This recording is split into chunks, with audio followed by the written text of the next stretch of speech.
The tram rails that lace through Valerian Cemetery are no broader than a mule's hoof, and the balustrades of each open-sided streetcar gleam with the polish of 1,000,000 curious palms. I have driven those rails for 14 seasons, narrating murders, love affairs, and yellow fever tragedies to tourists who come looking for a safe jolt of the uncanny. Most nights end with applause and tips, the kind of soft theatre that lets me pretend I never failed my archaeology PhD. Or at least that was so until last month, when I rolled Carnigo 3 up to the wrought iron depot at dusk and found caretaker Jonas Blight waiting with a face the colour of candle soot. "Olive," he said, flagging me down before the brakes even hissed. We got theft. Jonas does not exaggerate. He stands stooped as an umbrella handle and owns precisely 2 emotions, crotchety and asleep, so any shaking in his voice is cause for notice. I helped my passengers disembark, promised them a voucher, and followed him past the chapel and its chipped frieze of trumpeting angels. He stopped at the maintenance shed, slid back the corrugated door, and pulled the chain of a single bleak bulb. 6 broad sheets of rice paper should have been hanging from the drying rack, but what was left looked like ghosts torn in half. Long curling scraps dangled, still glowing faintly, as though they retained the cemetery's moonlight in their fibres. "Luminous rubbings," I murmured. "You said you locked the door." "Padlock was intact," Jonas replied. "Only the paper's gone, and whoever did it knew enough not to smudge the chalk." "The luminous chalk is my fault. Last winter I bought a case of it from a specialty shop that caters to amateur spelunkers. The chalk is impregnated with strontium aluminate. Charge it under a lamp and it glows green for hours. Tourists adore it. They pay extra for rubbings of the most ornate epitaphs, renderings of lilies, French script, and Masonic sigils that light up their hotel rooms until morning. Jonas isn't sentimental about lost merchandise. He's sentimental about bookkeeping. The rubbings were already catalogued for the seasonal audit, earmarked for Valerian Cemetery's modest education fund. Without them, Jonas warned, the county clerk would shrug and classify the loss as mismanagement. "Replacement cost is 1 headache," he said, jabbing a trembling finger at the rack. "What I don't like is whoever took 'em climbed the wall and left footprints shaped like tram rail grease." I bent to inspect the floor. True enough, narrow smears of graphite and oil led to the threshold, then vanished into the cinder path outside. Rail grease precisely matches what coats the undercarriage of our cars. Jonas locked the shed and trudged off to file a police report, leaving me with the unsettled knowledge that the thief had likely ridden my tram under the guise of a paying customer. The next morning, I retrieved the stubs. 19 tickets sold, names illegible except for one in ballpoint, R. Price. Ransom Price owned the rival Necropolis funicular tour. We shared exactly 3 things: tracks, ghosts, and a hatred that fermented in the humidity. I stuffed the stubs in my pocket and headed for a stronger lead, the printmaker. Every December, Valerian Cemetery commissions Delia Poe to emboss our seasonal brochures. She's also the one who presses tourist rubbings flat and seals them in protective vellum. If anyone knew where stolen glowing paper might reappear, it was Delia. Her studio sits above a fish spice warehouse by the river. The stairwell stank of cloves, pepper, and rotting pilchard. I climbed, knocked, and waited until Delia eased open the door with ink-black fingers. "I'm clean out of horsehair brushes," she said wryly. "So if it's a rush order—" "It's not," I interrupted. "Somebody pinched 6 luminous rubbings last night. I need a miracle." Delia whistled and sucked her teeth. Bad timing. The city's printing festival starts tomorrow." She stepped aside, letting me see the latest project spread across her Vandercook press. A stack of bright carnival scrip, temporary $2 bills, redeemable only during Mardi Moons, the new festival meant to stretch tourism into April. The bills caught my breath. Their background pattern was a lattice of acanthus leaves matched in perfect negative to the glowing lilies we rub from the tomb of Letitia Duval, the socialite who bankrupted 2 railroads to be buried in imported Italian marble.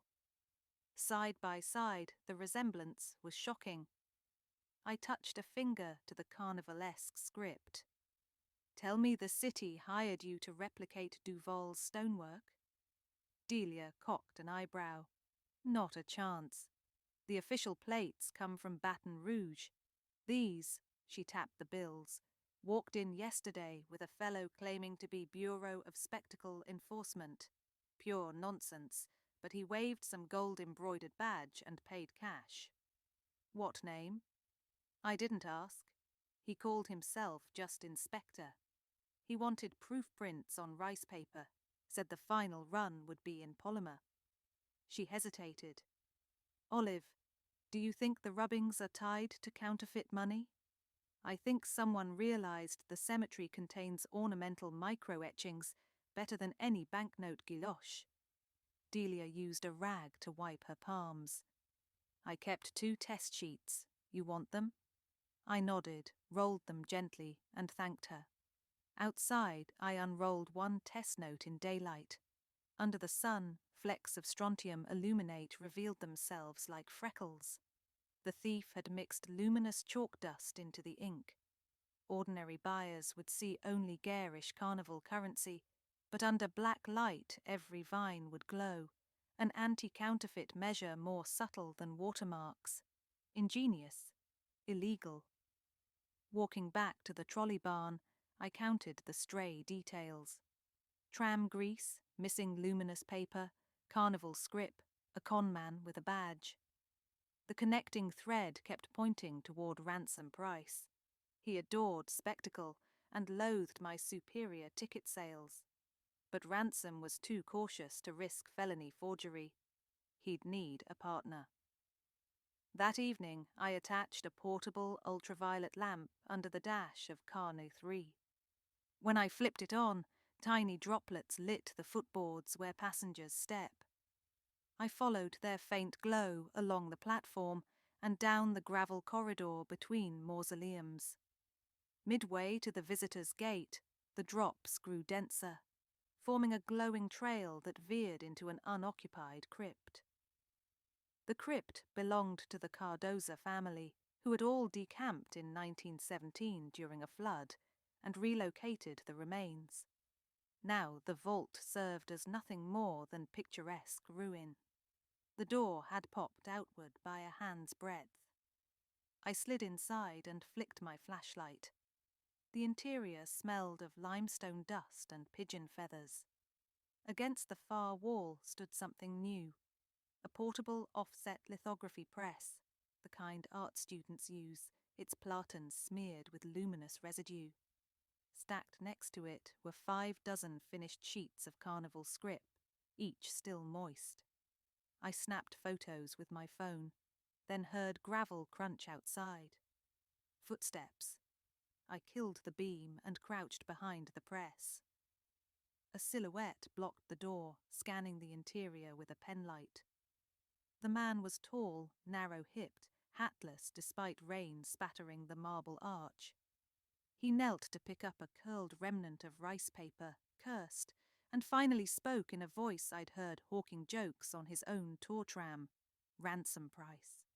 I rose before he could retreat. "Looking for me, neighbour?" He jerked around, eyes white.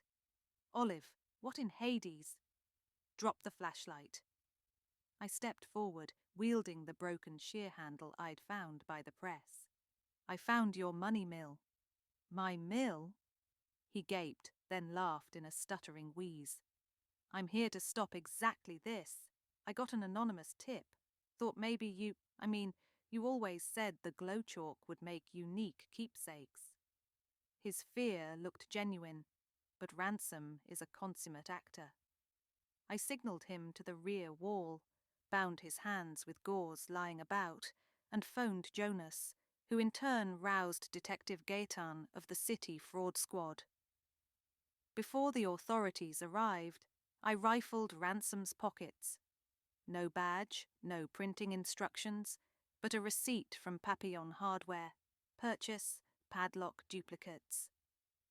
Detective Gaetan took custody of Ransom and the evidence. As night surrendered to pale dawn, the crypt became a crime scene sealed with yellow tape. 2 mornings later, Gaetan summoned me to his office at City Hall, an Edwardian pile of bricks that smells of bleach and politics. He gestured me into a chair across from a corkboard pinned with counterfeit bills, luminous under a banker's lamp fitted with UV bulbs. Price swears he's innocent, Gaetan said. Claims he was lured by an email promising footage of you tampering with graves. He produces the email, a burner address. We find no money in his accounts, nothing suspicious in his van. I can't charge him on circumstantial evidence alone. I tapped the edge of a counterfeit note.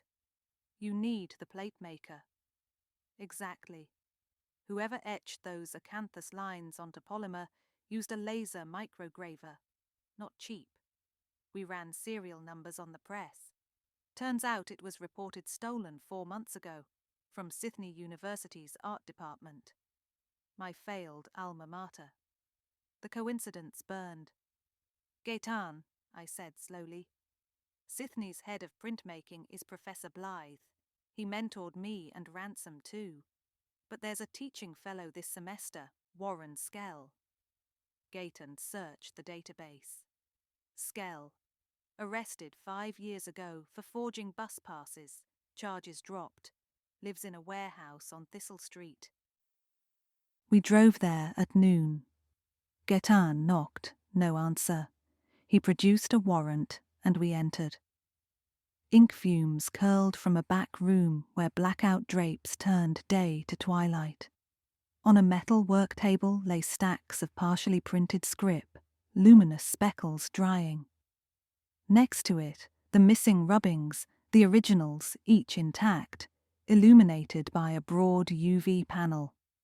Skell had been using them as screens to align the counterfeit patterns. The man himself was absent, but the workstation computer was unlocked. I clicked the email client. Dozens of messages between Skell and a contact labelled Envoy. The latest read, delivery tonight. Ferry Wharf 23. Bring all finished sheets. Payment 40% in advance. Remainder upon inspection. Signature, Somacell, Bureau of Spectacle Enforcement.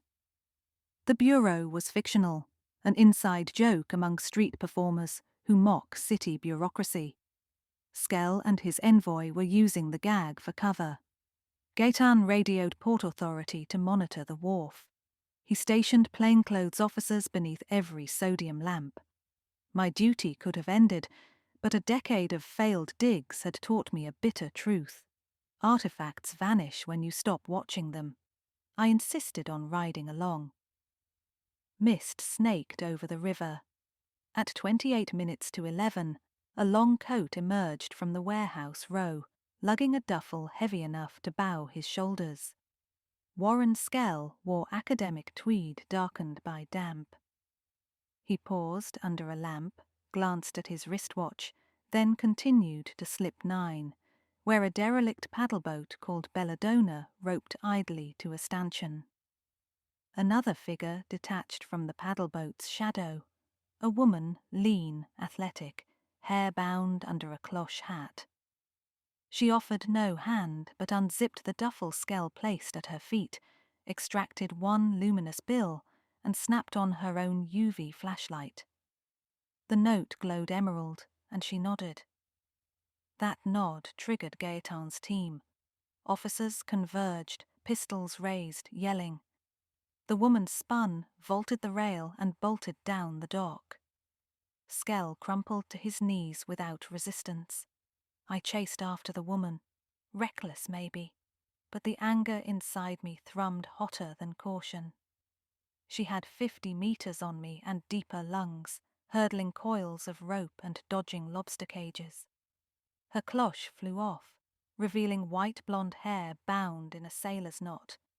At the dock's end, she pivoted onto a gangplank connecting to a moored dredge, then leapt onto a drifting scow. I followed, boots slipping on algae. The scow rocked. She scrambled for a stern locker, but I seized her coat's hem, yanking backwards. We crashed onto the deck. Something clattered free of her pocket. A badge gilded in mock gold.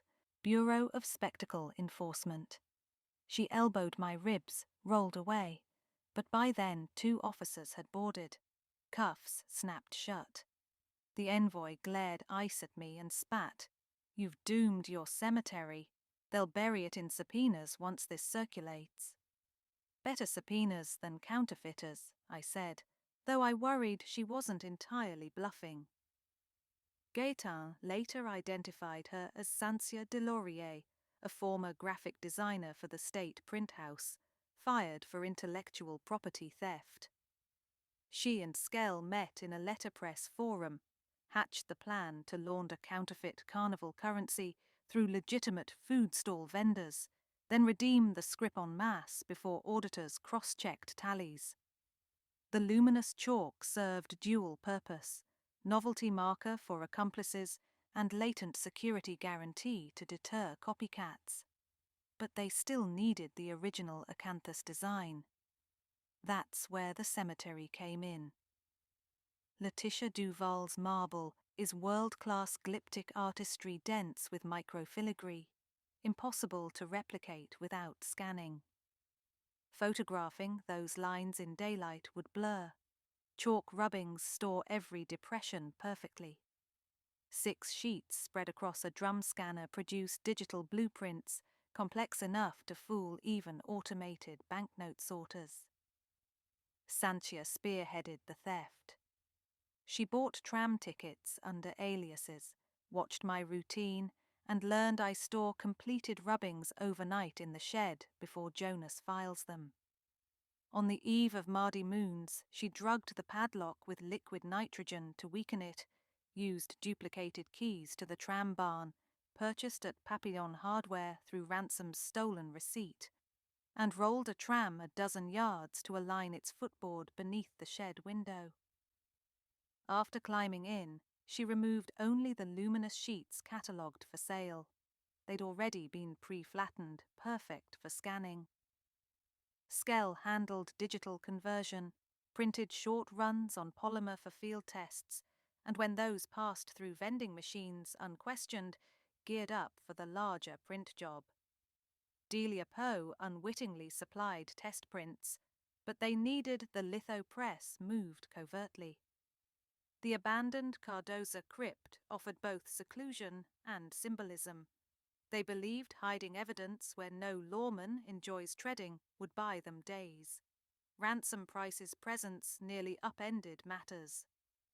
Sansia forged emails to both him and me, hoping we'd accuse each other while she delivered the full load to a broker that night. The plan might have succeeded if she'd swept her footprints, or if I had never purchased glow chalk in the first place. The district attorney eventually offered Skell a deal: identify additional accomplices and suppliers in exchange for reduced sentencing. He obliged, disgorging a network of boutique chemists in 3 states. Sansia refused cooperation, citing obscure maritime jurisdictions. The judge was unmoved. As for Valerian Cemetery, subpoenas did rain upon us, auditors eager to trace the chain of custody between gravemarker and counterfeit bill. Jonas produced his ledgers, my ticket rolls, and a notarized affidavit from Delia stating the rubbing's legitimate purpose. The county clerk accepted responsibility for deficient nighttime security and ordered funds for motion sensors and reinforced locks. On a warm Saturday morning 6 weeks later, I walked the cemetery again before tours commenced. Letitia Duval's tomb gleamed under a new plexiglass barrier, courtesy of the State Heritage Grant that materialized once sensational headlines made the site vulnerable yet invaluable. Tour sales skyrocketed. People love to visit places where intrigue has left fresh fingerprints. I paused to chalk a lily for the first eager family at the gate. The father asked if the story about counterfeiters was true. I smiled and rubbed the glowing petal until it pulsed. Everything in Valerian Cemetery is true, I told him, even the parts we haven't finished telling yet. He tipped me an extra $5 and ushered his children onto car Neve 3, where I took the driver's stool, rang the brass bell, and let the tram ease forward with a comfortable clatter. The rails, newly greased, caught the sunlight like silver threads, leading into the weave of another ordinary, extraordinary day among the dead.